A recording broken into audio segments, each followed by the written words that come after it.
Why are you filming? Because I have questions for you for my YouTube channel. Okay. Something we haven't done for a long time that I wanted to get going because it's almost been a year. Yeah. Well, we didn't have our wedding anniversary video thing. Can you take that down because of the light? Yeah, my improvised curtain. So, tell me, what is real love? And is it just that love? Stomach acid pill. Important. Yeah, because my stomach is killing me right now. Which apparently is called heartburn in English. Weirdness. Yep. But yeah, I learned that in America. What is love? Well, for me, love is in two parts. The first one, the obvious one for most people, the falling in love, is basically when you meet a woman, like when I met my wife, and it's just like something just fits. Like I couldn't exactly tell what it was, it clicked. Like with any other girl I had a crush on, I was like, I'm a douche nozzle and an idiot.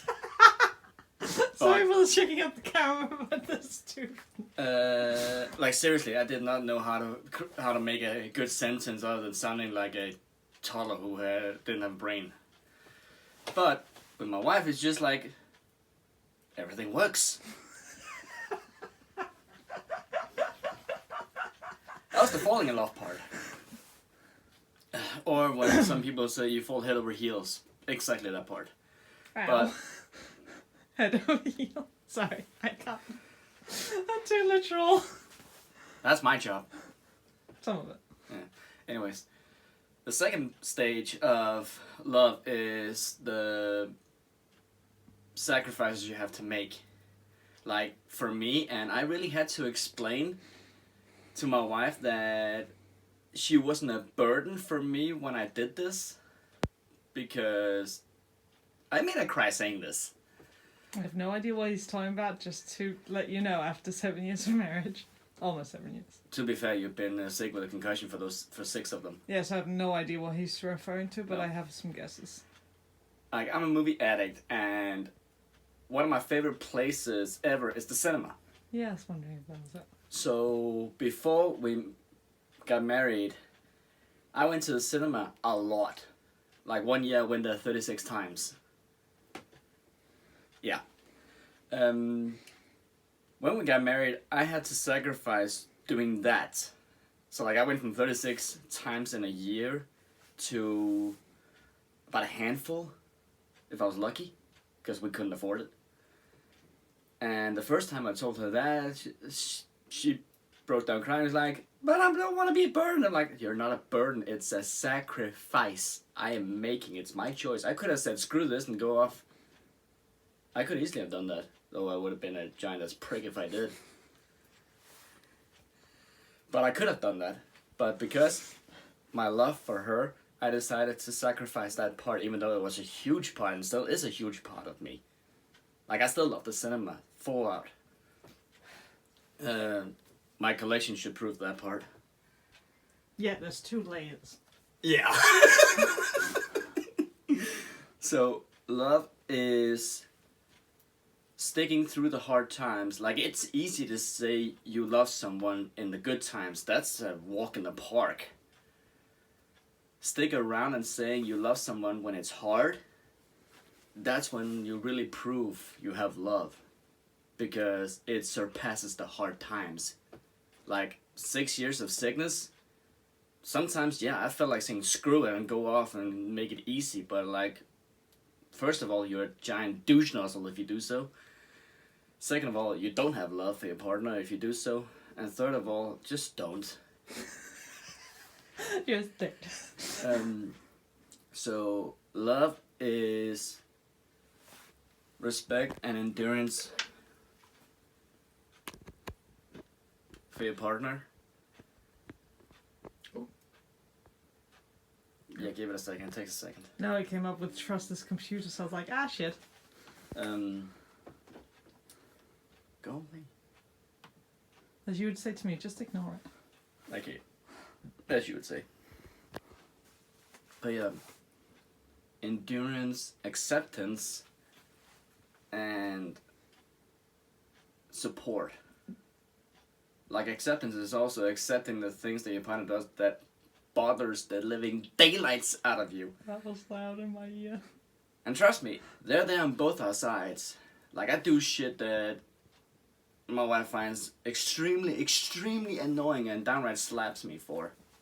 Don't worry, no abuse here, just slaps. And vice versa, she does things that utterly bothers and sometimes really pisses me off. And he slaps me too. Yes. But I'm also in the firm belief that a man can hit a woman if she deserves it. Just like a woman can hit a man if he deserves it. Like that whole thing with men don't hit women, that's a lot of bullshit. Also, it's a perfect excuse for domestic abuse from the woman's side. Anyways, not talking about that part. But yeah, so love is endurance, acceptance, and support. But it's a choice. After the falling in love stage, it's a choice. I have a question for you then. Sure. You've talked mainly about romantic love, which one can hear since it's about your wife. What about the other loves? We definitely hear about the, what do you call it, the 5 loves? if you want to talk about that, sure. Well, I know there's 5. I only remember 2 distinguished, and I've already talked about one of them. The other one is friendship love. And that is one of the most underrated loves in modern times, I find. Because friendship love, like, a lot of people today, in my experience, believes that friendship love is just accepting everything your friend does, whether it's good or bad or anything like that, and supporting them in any way. That's not friendship love. That's endorsement of everything, good, positive, and negative. Friendship love is wanting the absolute best for your friend and telling them the truth no matter how much it hurts. Like there's a saying, a true friend will tell you the truth no matter how much it hurts. Like that's how you can tell if your friend is really your friend, if what they tell you hurts you, but it only hurts you because it's true. Like if the truth doesn't hurt when it's a harsh one, it's not the truth. It's just, hey, we're just gonna make you feel good. You want me to pause while you do that? No, you continue. Like, I got friends that sometimes are very harsh with me, but that's simply because they're telling the truth from what they know is true. Now, can that be subjective? Sometimes. Can it be wrong? Sure. But in that particular moment, that's the truth from their point of view. And most times, it's right. So yeah. Friendship love is simply just wanting the absolute best for your friend and calling out their bullshit, frankly. And saying, hey, what you're doing now is wrong. It's not because I hate you. Actually, it's quite the opposite. Kind of like when parents lecture their kids. Yeah. Which reminds me of another love, the parental love. Yeah, that one is also... Modern day parents, what the heck are you doing?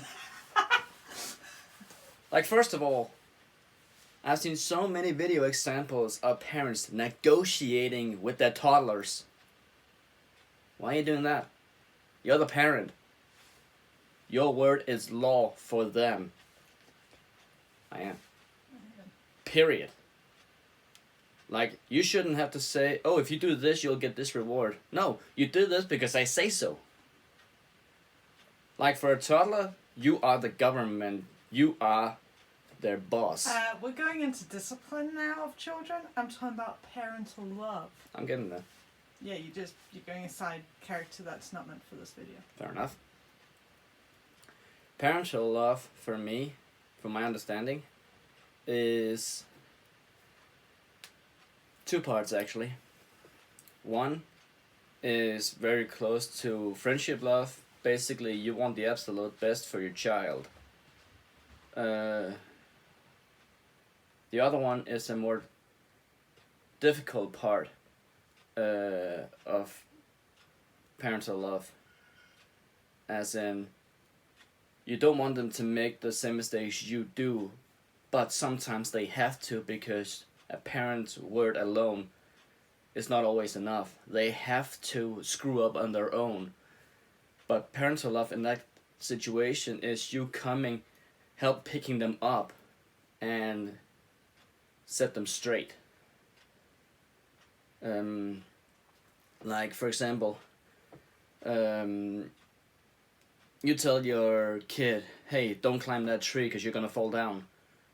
Okay, the kid does it anyway, and falls down.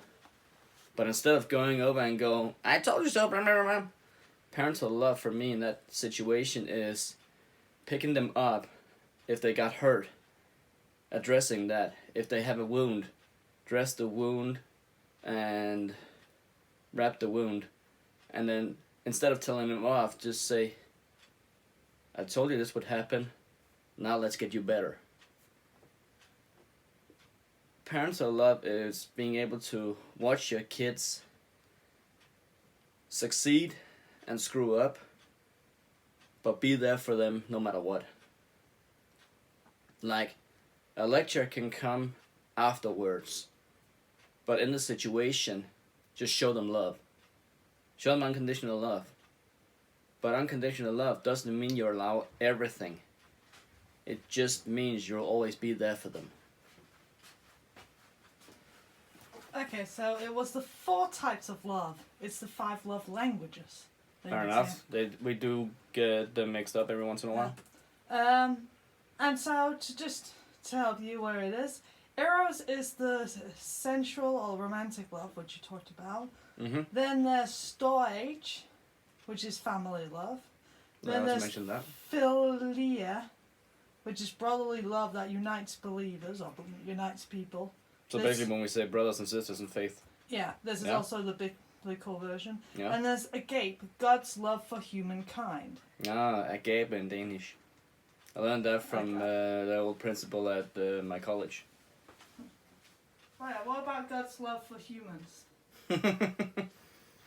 God's love, that's the most, in my opinion, the most beautiful part.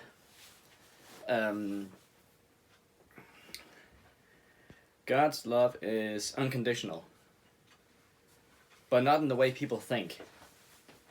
Like, people think unconditional means that no matter what I do,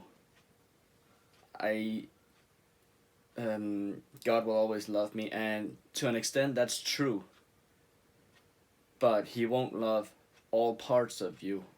And to explain that part, because that can be confusing for some people, let's take and I'm going to go a little bit political on this one, because it's inherently political at this point. The LGBTQ community, if people could actually understand when I say it that fast. Actually, yeah, I'm impressed that you actually remember that. I don't remember any of that. I deal with them a lot. Doesn't mean you remember the name. Anyway. Good point. I usually say LGBTQ, whatever they want that be called, because they always add up things. Anyways, God still loves them full out, but their action as part of that community, He absolutely despises. So He loves them as His children, but the action He despises. And a lot of people in that community will say, "Well, if you despise their action, you despise them." And I go, "No, that's not how it works." Like, we Christians, we know we're sinners. That's why we need Christ. Because we can't be clean without Him. That's inherent. Christ loves us despite our flaws. But He hates our flaws, if that makes sense. So like, I can if I get really, really angry at a person, I can go and beat the living daylights out of that person and be like, oh shit, I messed up. God still loves me, full out. But my action, he absolutely despises. Does that mean he's gonna cast me away? No, absolutely not. It just means that I have to in my heart repent for that. So God's love for you as a person is unconditional. He's already paid. Well, Christ has already paid for your sins. But your actions, if they are against God, he despises. I think I have explained that the best way I can. But yeah, God's love is kind of like parents' love, just taken up a notch. A big nudge. Yes. So like if a parent's love on a scale from 1 to 10 is 10, God's love is like 50 to 100. I was just thinking 52. 50 also. Which is why Jesus was sent to die on a cross for us. Now, a lot of people I've experienced, they're like, oh, that's nothing. Why did he died? Like, with how detailed the Bible describes his wounds, no person on earth could have endured 12 hours, which is what he did, of that pain. Nobody could do that. The fact that Jesus could, as a man, now the Bible just says that Jesus was full man, full God, which means he felt every single pain we would have felt. And a normal human would maybe have been able to last a few hours at most of that torture. He lasted 12. That just goes to show how much he endured for us, how painful that was. Yeah. Anything else? Yes. Since it's about our anniversary, Yeah. and actually for our 6th anniversary, but so much happened there. 7th. No, 6th. This is for last year. Fair enough. But death happened. Which one? My aunt and Flora. Yeah. Very sensitive area. Yeah, no kidding. I got hers up there on display. But so I was like, it's been irritating me since then that I haven't posted this, because I thought this was one of the most important topics we could talk about in our marriage. Sure. And of course, we really like that we're helping a lot of people in their marriage and relationships. Absolutely. That is really awesome. 100%. It's one of the most fulfilling parts for me, also because for most of my life I was an outsider and outcast, so the fact that I hear people looking up to the way we do it as a couple is one of the best compliments I've ever had. And I've got that from people I look up to. Yeah, I'll just come in on frame. So about that, my dad sent me here the other day, some words he had gotten from people about me. And as I read it through, I was like, yeah, that fits me very much right now. And You haven't told me this. No, I also only just read it yesterday. Fair enough. A lot on my plate. Nothing new on that Anyway, part. well, one of the things was, don't be surprised, but that a lot of people look up to me. And I was like, yeah, okay, fair enough. They've written it now or whatever. Then I looked at the time they sent it. That was when I was 14. Really? Yeah. It was papers my dad had found about people telling about my future life when I was 14, about that I would be a leader and that people look up to me and that. That's 15 years ago. When I saw that age, I was like, what? Wait, I thought that was now. But no, that was 15 years ago. Anyway, and another thing about marriage is there's also the wrong kind of marriages and difficult loves and that. Because there's, of course, ours that's apparently very strong.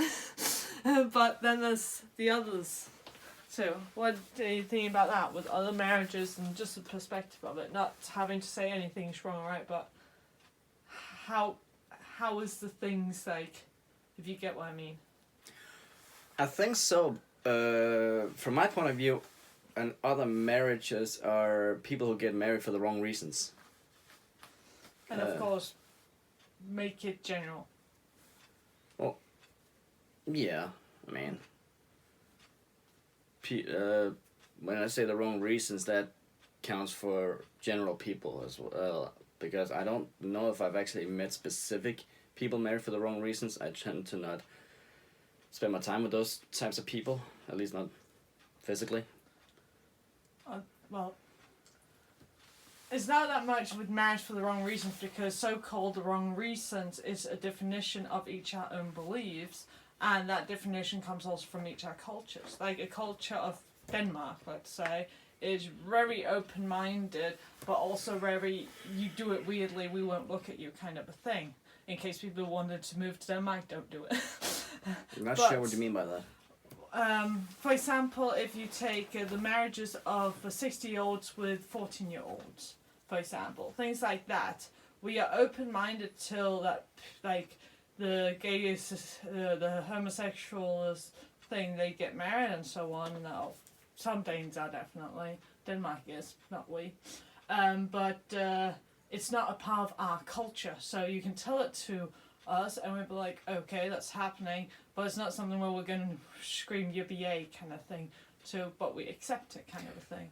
To be clear on this one, the marriage between, let's say, a 60-year-old and a 14-year-old in Denmark technically is allowed, but requires parents' permission, which is utterly disgusting.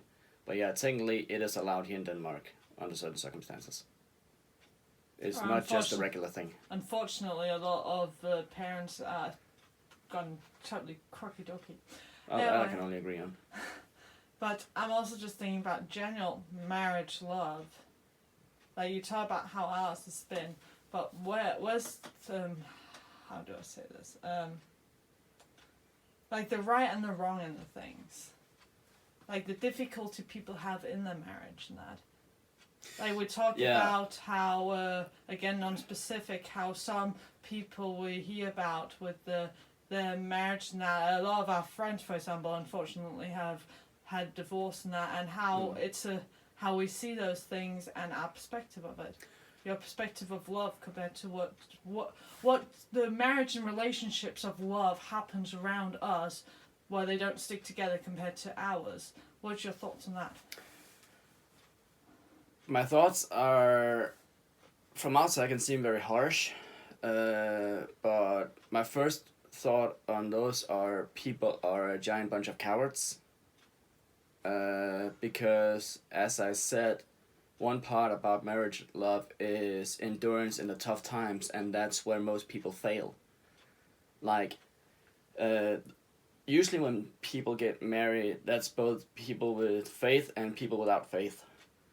One thing they generally never consider is how big a change it is to move in together. Now, our situation was different because since we met, we've only ever lived with either a floor between us or a wall between us. We've always been in the same building, which is extremely rare, almost unheard of. I've never heard of anybody else. I know that it exists, but I've never personally heard about it.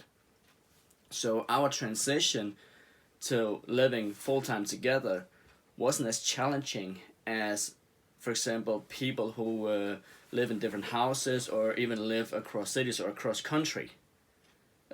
Like I know some Americans on the West Coast and the East Coast all of a sudden start moving in together. That is a big change. And people tend to not think about that change. They're like, oh, because they're still in that in love status. Kind of like Europeans and Asians moving in together.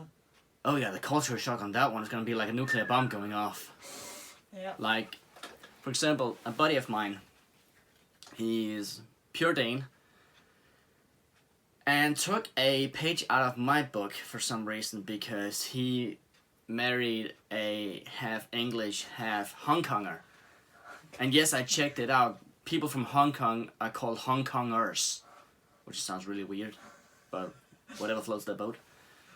Now, my wife isn't Hong Konger, she's half English, half Dane, so I got a little bit more legroom on that one. But the cultural difference between a pure Dane and a half English, half Hong Konger can be explosive, so to say. Luckily, they dealt with it very well. My buddy is also a very, very patient guy, which you need. I also would say that we ourselves have had some culture shocks in our marriage, a lot of them. Probably. With the Danish English. Probably. Because Michael does know English, as you can hear.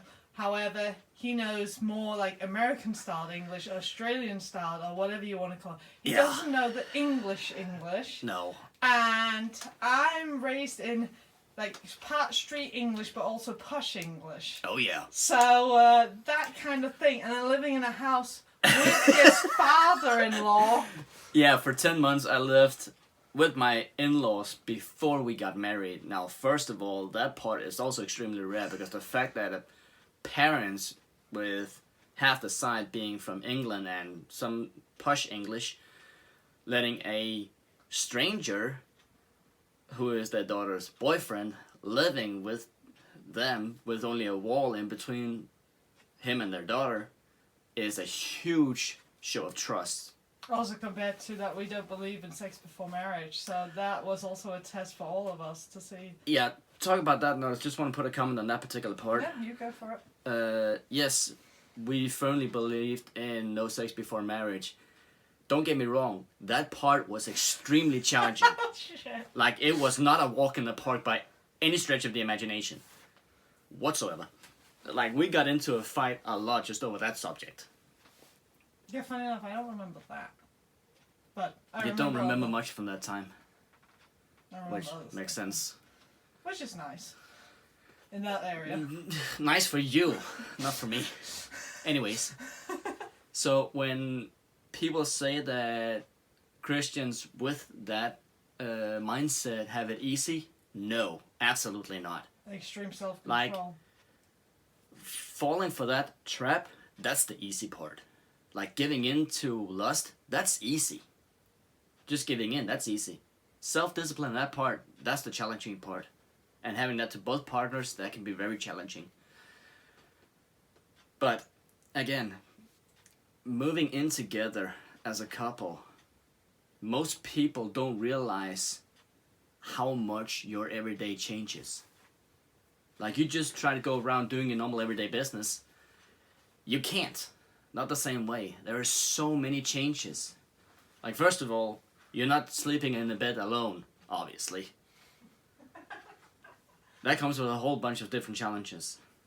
Second of all, meal plans. Like, I'm gonna go into a subject here that my wife really sometimes hates us talking about. I do. Because it goes back to the time where she was kind of a challenging wife, to say the least. Referring to my video when I failed as a wife. Yeah. Failing as a wife. Because her initial thoughts of how a proper married couple was we go to bed together, we get up together, we eat together, we eat the same thing together.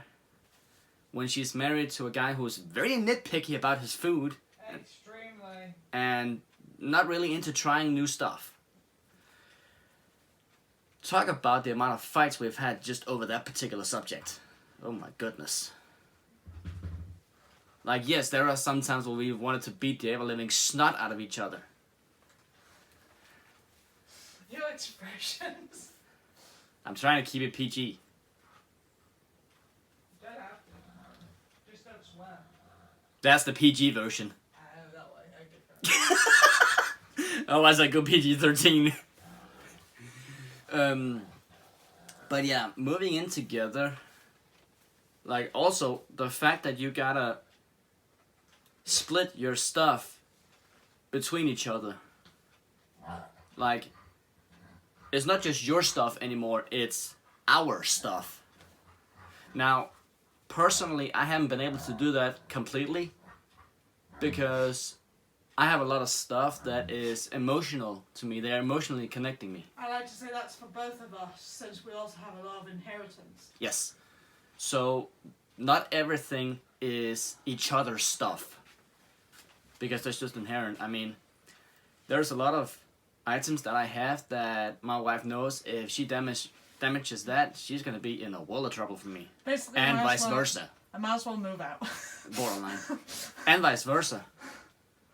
But that again comes with the respect. Like, do we respect each other enough to accept that part?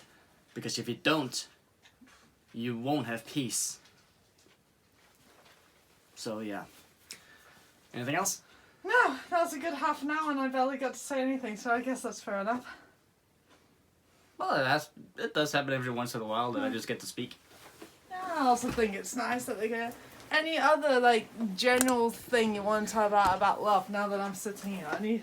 Anything you want us to talk about? Yes, actually. Yeah?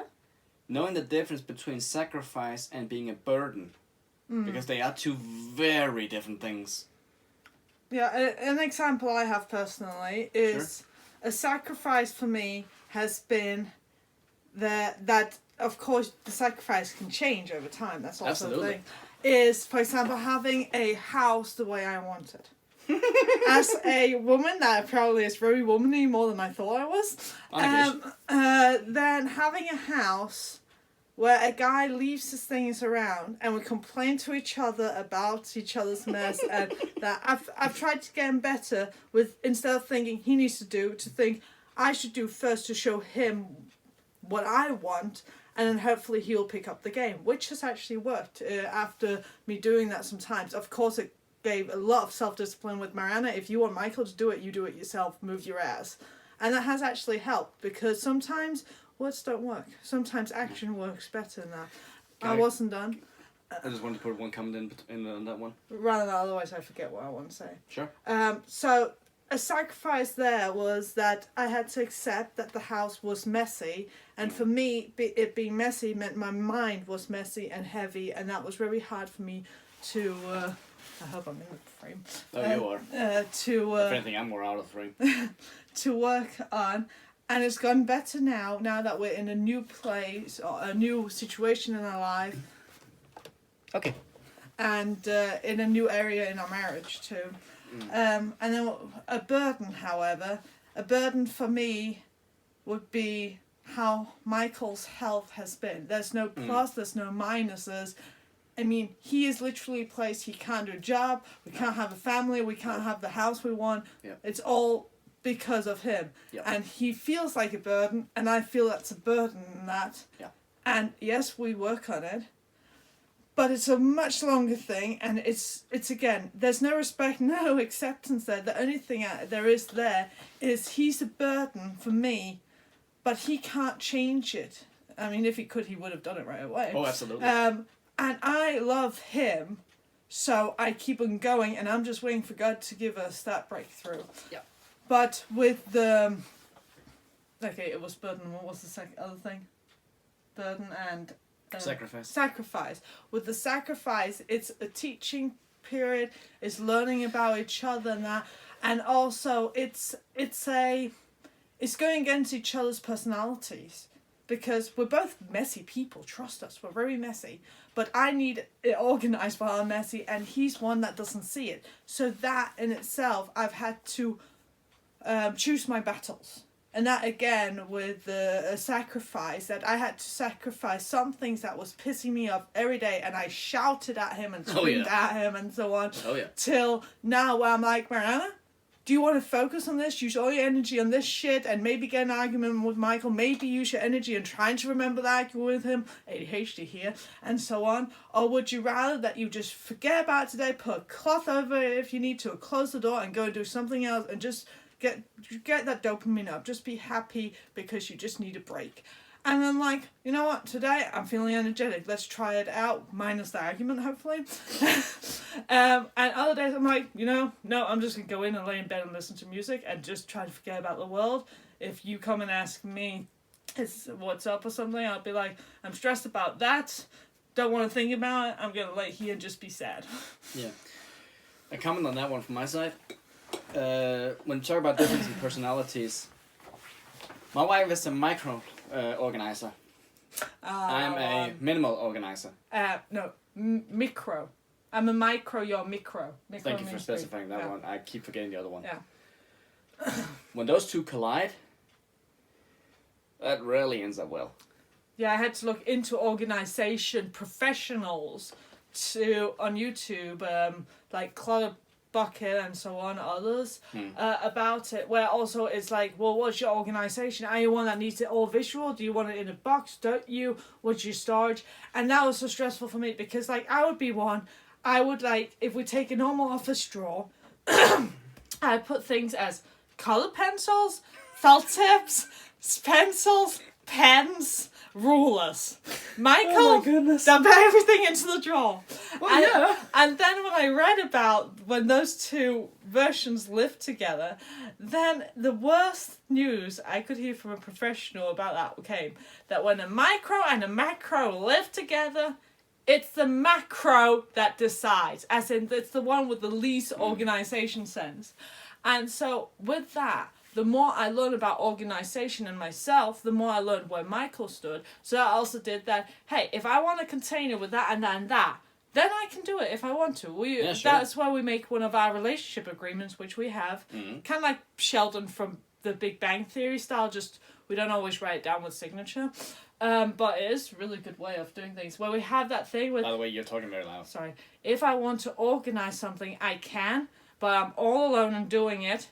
He will try his best to keep it, but he cannot promise, which is of course. I mean, you can't promise something that your brain doesn't do, kind of thing. And we try our best. I mean, I can't even always promise I'll keep my own organization, but I need it. But so there again, with agreeing with each other and just accepting that sometimes, just take a chill pill. Yeah, people really need to learn to do that today. Yeah.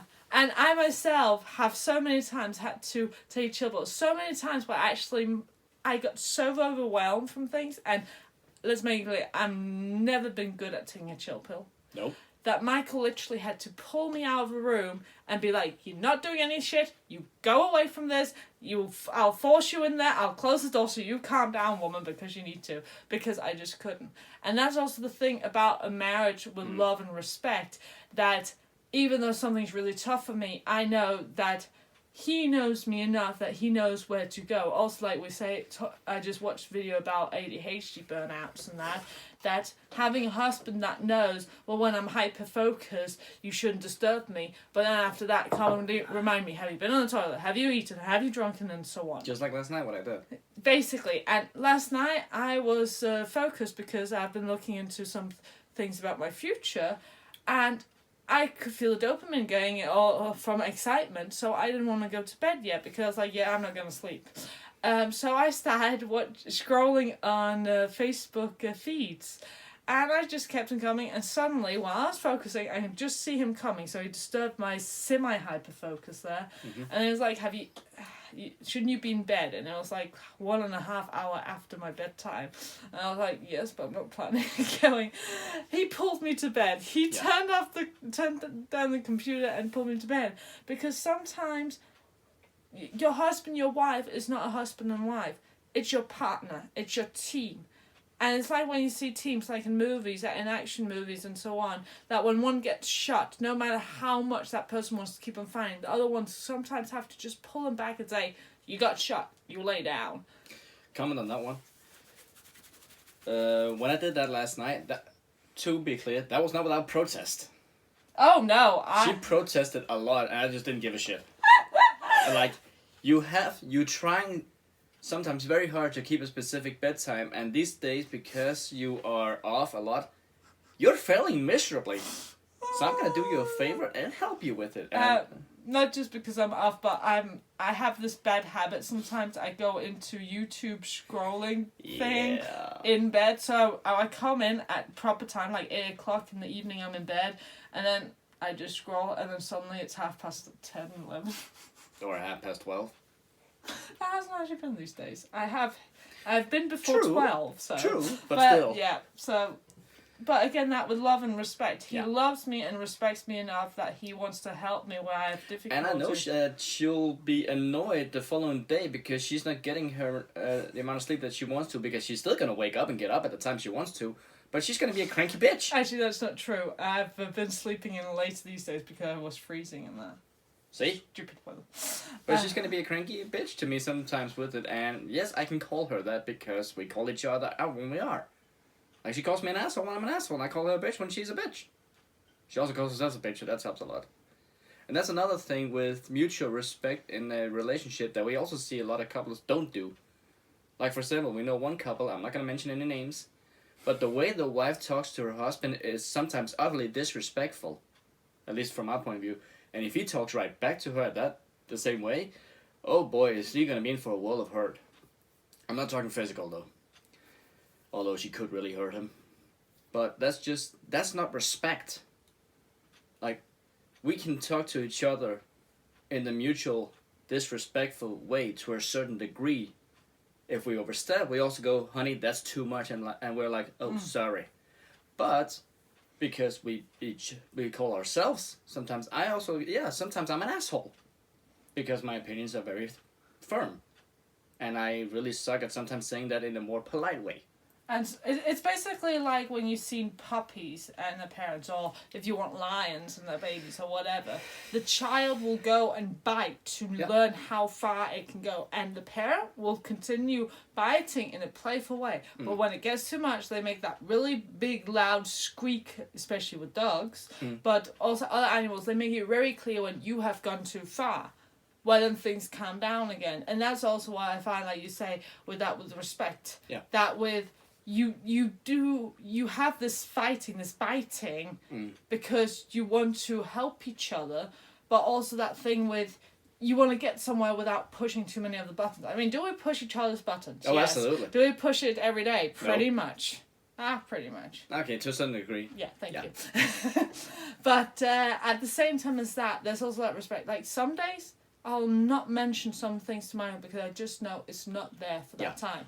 Compared to I have horrible situational awareness. Oh, absolutely. I do think about those things. I'm just not always good at when to say the things. Yeah, absolutely. And the same with Michael. There's some days where he'll be like, nope, I'm not. Where I would go to him like, oh, what's up, honey? Tell me about it. And he'll be like, no, because you're not in the state where you can handle this right now. And I'll be like, I would be really annoyed. I'm like, come on. And push him and push. But after all these years of him knowing me and I'm a pusher, then he's learned to just freaking ignore it and just go into his office and lock himself in or something like that. Like, literally say to me, like a child, if you continue pushing, I'll just walk away. Yeah. And that's also why I love the respect for you don't always have to... No. But you can just walk away. Yeah. Now, with the walking away, I do want to point out one I just made my thing. throat dry. When I'm sure you're not gonna remember this part, because this was shortly after you fell and got concussed. I think you told me this a few I've told times. you a few times, but I'm not sure you remember them. But there was one evening where I had forgotten a few things and had gone out to do my own hobbies.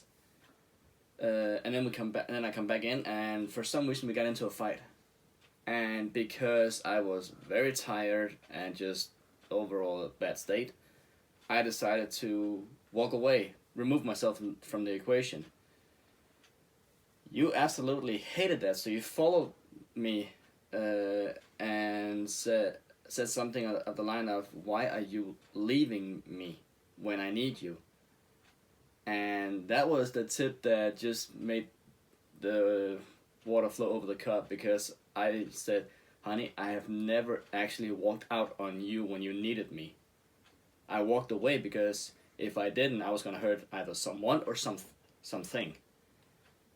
Because you were really pushing me. But I also said, if you want to see me walk away, just keep pushing, because then I'll leave. Because I have never walked out on you. And to this day, I can say I've never walked out on you, no matter how much you pissed me off. No matter how much you pushed. I can't say I have never hit you. But neither can you. Remember the college hit? I mean the golf ball bruise I gave you? Yep. But yeah, I remember maybe 5% of that. Exactly. But again, that's the whole thing about... Can I just say something? Sure. The proper thing about marriage for me is love unconditionally in the same sense that God loves us. That you love the person or what they do always, you can forgive them, but you stick with the person because you will change through time. I mean, I'm not the same I was 5 years ago or 7 or 10 years ago. Not at all. Nope. You had a hard reset. I had a very big reset. However, it's going to become a better version, which is, of course, a good thing. Yes. But yeah, that with respect and love, and also that love with when people say, I don't love them anymore, I'm like, well, either you've never loved them then, or you're just mixing up love with pain, which a lot of people actually get twisted. Love with other difficulties. Like they say, well, I've been in love so many times, but this and this person, they let me down. Like, well, you gotta watch out what you say, because society calls it all love and romantic love and but at the end of the day, it's not that. It's lust. It's what do you call it? Allurance. The thing. You want it, kind of like it's like sweets. Attraction. Yeah, it's attraction kind of a thing. Yeah. But attraction is not love. No. I mean, a lot of people that's gotten married were not attracted to each other. No. For example, us. We weren't attracted to each other physically. Not at all. I actually didn't even want to look at him. No, she was embarrassed about me because of the way I looked, the way I dressed. Didn't want to look at him. Didn't want to go on the streets with him. Like, nope. I had long hair when we met. Yeah, I hate long hair. Yeah, and I'm growing my hair out again. You're gonna hate that. But back to that with marriage is love and respect for each other to stick through it. That he loved and respected the Mariana. He admired so much that he stayed with me through these years. He could easily have left me. I mean, I was bed rested. He could easily have left, and I would probably call my brother like, Michael left me, take me home. Yeah. But he didn't. And the same thing. I could have left Michael right away because I actually got warned multiple times to not marry Michael. Yeah. Oh yeah. Absolutely. Also, but one particular person said I was a danger to her. Which is funny because I'm just like, I understand where they're coming from, but it's the same thing with normal human beings, that people are scared of what they don't know. Yeah. I couldn't help it because his physique did not allure me, but his personality did. And it pissed me off because it was like, God, I want this and this and this in a husband. And I checked off all the marks. No, you didn't. Well, most of them. And then, no, you said that, now I got distracted. Sorry. He said all that. And then I find this guy that is just all opposite to what I want in a man. I mean, I want a man that's taller than me, beautiful, short, dark hair, looking good in the body, strong Christian, personal Christian like that. And the only thing that came close was the most important thing, so that's good, is his personality and his faith. Yes. That was there. But it was still, and the problem was, I could have left before we even became a couple. Oh yeah. But there was just something about it. I just couldn't stay away. So much that I actually fell asleep in his bed sometimes. That happened once. No, I actually slept a few times. Not in my bed, we fell asleep on the couch. No, well, you did. I remember falling asleep in bed. And that was also the interesting thing, because Michael's had a hygiene problem, so a lot of people can't even be next to him. Yep. And when he gets a bit too bad with it, I can't either. Mm-hmm. But his smell is just so soothing. So even from the start of us knowing each other, just the smell of him made me dozy. And I could actually lay in my voice. Yeah, I could lay in my bed with the speaker on. And we're talking 10 years ago here, just to make that clear. Yep. Speaker on. Him talking to me, and I just fall asleep because there was just something about him that was so soothing, and I just kept him wanting. There was nothing I wanted, but apparently he was everything I wanted at the same time. Nothing about that one. But yeah, so God is weird in his ways, but he's also hit perfect because, I mean, when we talk about if we ever got a divorce or if Michael died or something, then I'm like, well, who else could I then get married to? And at the end of the day, I actually thought one, but at the end of the day, I'm like, I don't want you. You just stay here. It's complicated enough with you. Just stay here. Don't go anywhere. Do not die. That was an order. Did you have to yell in my face? Because that hurt my ear. But I comment on that one. as a married couple, it is very important you have the difficult conversations. Like we've been very open about the potential of cheating, very open. But we also realized, even if we had the possibility, which technically you always do, It's a choice. yes, full out. It's a choice. Like, can married men be attracted to other women? Absolutely. The physical attraction will never disappear from a man to another woman. Never. It's if you react to it Yes. and do something about it. Yeah. Like, yes, I find other women extremely attractive. Good. Absolutely. He's a normal man. Do I act upon it? Absolutely not. And it's also what we mean with actively is playing with a thought. Like, if I see a man and I find he looks smoking hot, Yes. then I could look at him and be like, wow, that gets a little tingly in here. But then part of me comes, well, remember you're married. No, my brain never says remember you're married, but more you shouldn't look at other men like that. So if I wanted to play with the thought, I would start maybe in my mind undressing him or thinking about having sex with that other guy. That's playing with it, and where that was some, depending on your self-control and discipline and that, might lead to that they try to actually go over and flirt with him. Like you see in so many shows and movies, such a bad example of good marriage and relationships. Stop triggering yourself like that, because lust is so hard to control. With how we humans, we are so sinful, and we have so little self-control, especially with lust and that when you have something that's hard to control, do it in a safe space, which is your husband and wife and that. But yeah, so I've had those things where I've also seen men and I thought they were good looking and so on. Yeah. But then I'm like, okay, and my mind does start going like, oh, well, I wonder how he looks down there and so on. And then I stop, I'm like, nope, you're playing with it, Mariana. Move away. And then I either go away from it, I skip the thing, or as soon as I see that guy's face again, I know, okay, skip over mine, and control your mind. Your mind doesn't control you, you control your mind. I comment on that one. Yeah. Um, By the way, I need to leave in half an hour. okay. A few years ago, we made a deal with each other because the shows that Mariana watches sometimes have attractive dudes in them. Sometimes. Anyway. And sometimes, or a lot of times, she would say that out loud, like, oh, he's cute. And when I did the same thing, she would get jealous. And say I wasn't allowed to say that. So we came up with the agreement that if she's allowed to say that a guy is cute, I'm allowed to say that a woman is cute or hot. Because it's gotta be equal. Within that equal... Hey, buddy. Boy, come here, baby. Hey, boy. Oh, you distract your little puff. Look who's visiting. Old pup. Within saying that, oh, everything's equal, I didn't say that part. you said it gotta be equal. That if, Yeah, but I just went from one particular thing equal to you say everything. okay, everything within that. That's what Okay, I meant. yeah. Everything within the non-lust and the attraction for others is also you can compliment others. Yeah. But don't forget to compliment your own spouse. Yeah. I mean, Michael can't compliment me as much because of he is in a health situation where he can't do those things, which is really annoying because then I'm like, well, there's these people and that, but I want that, and you kind of get selfish. And remember, there's two kinds of selfish.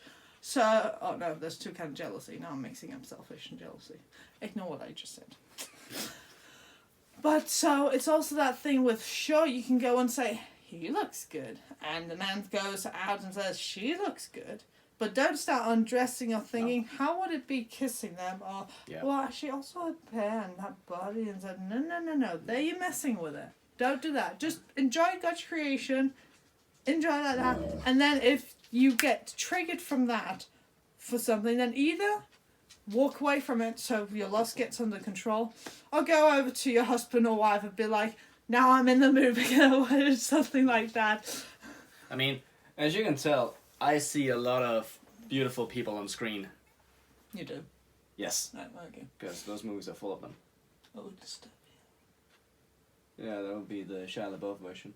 Yeah, I don't know. That's the I'm just remake. thinking about the song from Rihanna. Okay. So I see a lot of beautiful women on screen and be like, they look gorgeous. But also, when she surprises me with a look that really gets me going, I'm like, son of a bitch, honey, you're hot. But that also makes a tomato red at her face, because one thing that she very much sucks at is taking a compliment. I'm not here right now. See? Tomato red. It's just... And sometimes I also really have to tell her, honey, just accept the compliment. Okay, so... Because I'll sometimes try. when I try to give her a compliment, she goes, no, like, honey, shut up, accept it. Likewise. Yes, I suck at taking a compliment. We are almost critics. Oh, yeah. And we are so self-loathing, and we are so, what do you say, Self-sabotaging?